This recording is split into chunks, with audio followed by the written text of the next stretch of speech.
Oh, hi. Welcome to what I like to call I'm going to be on my knees begging you, please read these books. They're so good. It's going to be my new series where I basically convince you that you have to read this book or you can no longer go on living. You have to, you have to, you have to. So I'm going to kind of explain what the book is, argue the points for why you need to read it, and yeah, that's going to be a fun little series we do. But first, I must light my candle because we got the Christmas aesthetic going on. Do you hear that? That's the sound of cozy. Alright, so on the agenda today are two books that are pretty much like fairy tale retellings. Speaking of fairy tales, let me tell you about this cute little book that I got. It's the Grimm's Fairy Tales. I haven't read it. I really want to, because I know the Grimm's Fairy Tales are much more grim than like the Disneyified versions of them. So this is really cute. All I'm showing you is just to appreciate the cover, isn't it? It's just beautiful. And there's like little drawings in it too.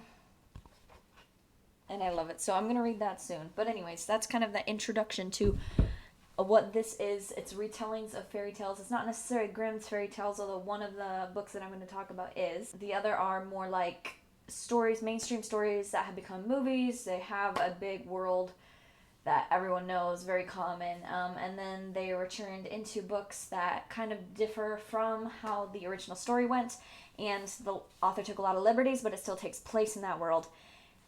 So let's just dive right into it. First on the agenda is Heartless. Alexa, play Heartless by the weekend. Anyways, this book is delicious. I haven't read it in forever, but I bought it because it's, first of all, beautiful. I mean, I'm a sucker for a double cover.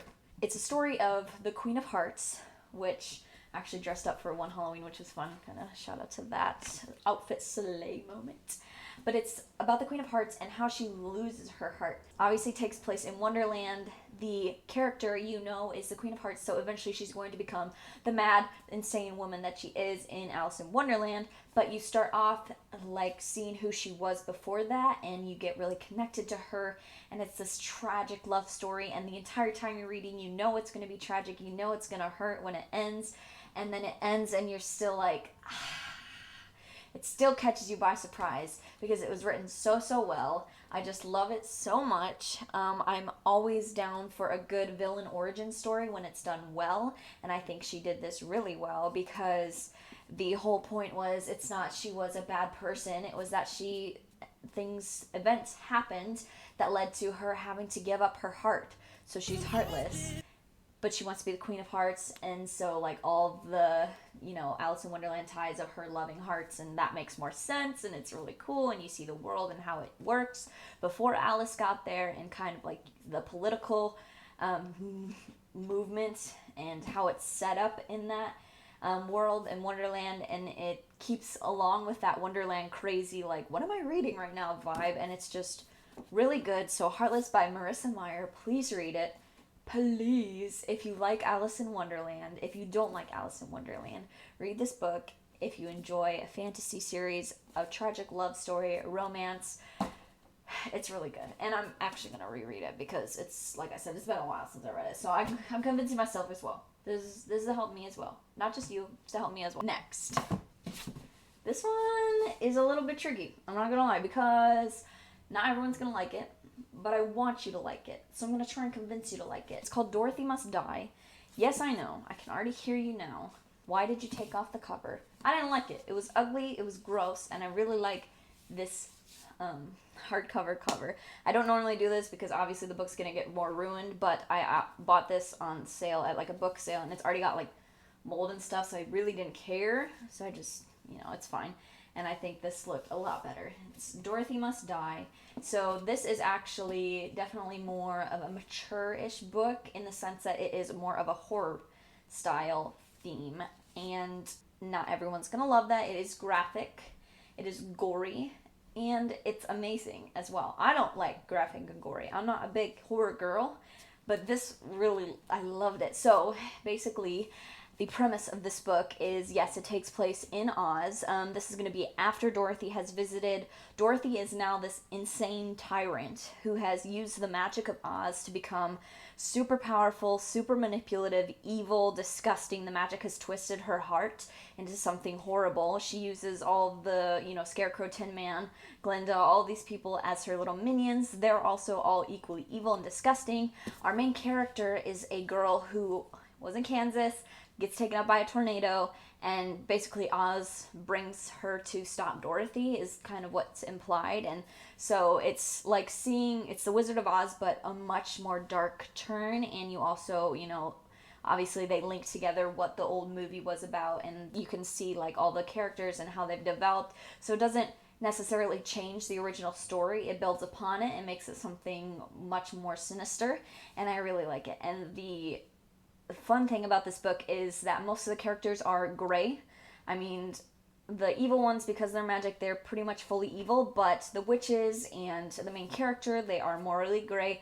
So there's not like a perfect good, perfect bad. Even like the witches that, were portrayed as bad in The Wizard of Oz have become good because they've turned to the good side, because Dorothy's side is so bad. So they're the lesser evil, so that way they become good. They're not necessarily good, but they are, so I always love that when an author is able to give you sympathy for the people who are shown as villains. I don't really like books that have a villainous character with no redeeming qualities, so I appreciate that about this, other than the fact that obviously Dorothy has no redeeming qualities. She's disgusting, horrifying. But yes, I will say a little warning about this book. If gory stuff kind of creeps you out, I wouldn't read it, because it can get a little squeamish, There are a few details where I'm like, maybe not. But there's also fun little romance, and it's just really a fun book. It's actually a series, and I read the series. I don't remember if it ended well, because I have this thing where I kind of struggle to get through series into the end of it. I just know I really love the first book, and I did finish it, which is a big thing for me on series. But I do remember, I think it did kind of go downhill. The thing with big fantasy series for me is that they become so muddled and confusing, and the author continues to throw in plot twists to keep the story interesting, because people want more books, PR wants more publicity, blah, blah, blah.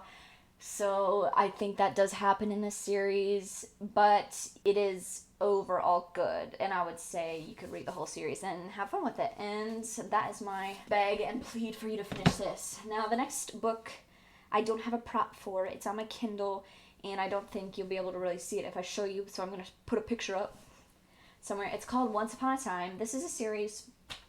This is by an underrated author, in my opinion, Chanda Hahn. She is one of my favorite authors, or was. When I was a teenager, I loved her books. They are clean. They're more for like tween age, but because of the nostalgia, I love it. So this is for the younger audiences, and even if you enjoy reading, like, because I feel like there isn't always an age range. I still love reading tween books and teen books, because sometimes I feel like adult books just throw crap in there for the fun of it, and it doesn't add anything to the story. So I appreciate when an author can write a good story without throwing sex, graphic violence, all of this into it, and it's still good. But this story, Once Upon a Time, is so good. This is bringing me back to Grimm's fairy tales. Basically, the main character is from a genealogical line of the Grimm brothers. The Grimm brothers had a book that they kind of unlocked, and it was stories that would come to life, and they would have to complete these quests. Each story was a quest. So like Goldilocks and Three Bears, they had to complete the quest. They had to beat the evil, like Red Riding Hood, they had to beat that evil. The Grimm brothers were close to completing all the quests in the book, but they weren't able to, so they had to pass it down to their ancestor, and every ancestor passes it down. If they die during a quest, the book passes on to their next of kin. And so the main character, is the next of kin in the Grimm world, and the way she starts to find this out is she gets caught up in a Red Riding Hood story. So all her clothes start turning red. She's just like this basic teenager at public school. All her clothes start turning red, and it's so much fun. So you see like modern day fairy tales come to life, and the book is like obviously like trying to get her to complete these quests, but also doesn't want to. And then I can't spoil it. There's a lot of stuff. It is a fantasy world. This is probably one of the most series that I absolutely hate the ending to. I cannot stand any of the endings that this author does with these series. She has quite a few series that I love. I love them so much, but she cannot write an ending that I'm happy with. And I don't know if that's a me problem or her problem or what. So someone has to read the series and tell me if it's a me problem or a her problem, because every ending she writes in these series makes me want to cry. It's so bad. It doesn't solve anything. But anyways, so I would say that it is a good ending. It is a good series, but don't get your hopes up for the ending. But yes, so this is the series that I'm hoping to continue. If I can convince you to read any of these books, I will have, I will be happy. I will consider it my goal to have been achieved. And those are my 3 books: Heartless, Dorothy Must Die, and Once Upon a... Wait.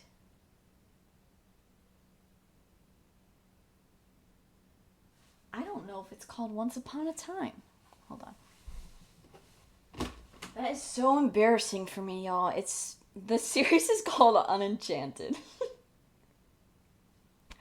Unenchanted by Chanda Hahn. Chanda, I'm sorry if I didn't say her name wrong too. This is embarrassing for me. But it's Unenchanted. Once Upon a Time is the similar series. It has similarities. You see where I went there.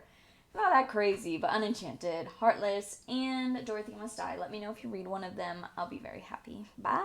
See you next time.